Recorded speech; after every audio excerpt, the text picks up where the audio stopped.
Considérons le passage concernant Lazare.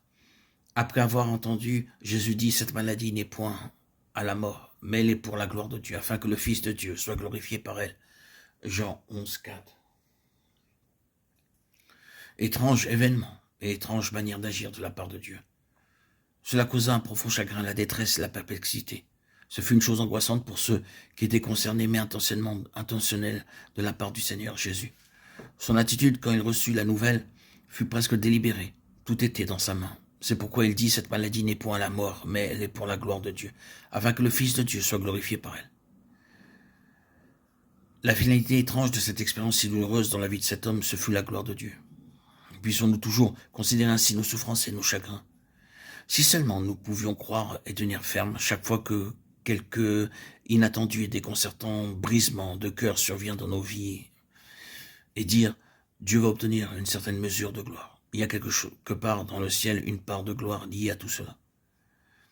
Il travaille pour parvenir à sa fin en toutes choses. Paul dit « Nous savons que toutes choses travaillent ensemble pour le bien de ceux qui aiment Dieu, de ceux qui sont appelés selon son propos. » Romains 8, 28. Et ce mot « bien » signifie la gloire pour Dieu. C'est ainsi que nous voyons qu'il y a une énergie qui procède de Dieu et du trône, qui chemine à travers la sainteté pour parvenir à la gloire. L'aspect, l'intermédiaire symbolique du trône est typifié par les roues.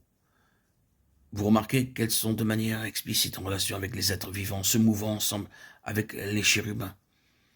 Ce sont en réalité seulement deux aspects d'une même chose, mais les roues ont leur propre signification et mettent l'accent sur une particularité qui leur est propre. Que signifie-t-elle donc ? Quelle impression vous fait la lecture des versets 15 à 21 si vous asseyez là sur ces roues ? Comment est-ce que vous vous sentiriez ? Parfois, c'est une bonne chose de se mettre en situation dans la parole et de se replacer dans son contexte, dans son état d'esprit. J'ose suggérer que si vous lisez ces versets de cette manière et que vous vous asseyez, vous pousserez un cri en disant « Mon texte bouge, il y a quelque chose qui s'agite, quelle que soit votre sensation. » Vous ne repartirez pas avec un sentiment de passivité ou de tranquillité. Nous savons qu'il se dégage de ces roues une immense énergie et un mouvement avec une réelle intention. Les roues symbolisent le mouvement, la dynamique, la progression. Et ici, l'esprit des êtres vivants était dans les roues. L'énergie de l'esprit est là. Il y a l'énergie du mouvement avec un dessein. N'est-ce pas ce que cela signifie ? Elles nous disent clairement et simplement que ce trône est un trône dynamique et actif en relation avec ce que Dieu désire. Ces roues étaient remplies de yeux tout autour. Ézéchiel 1, 18.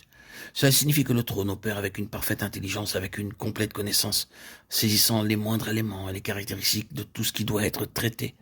Le trône de sainteté travaille avec une vision parfaite et une parfaite connaissance.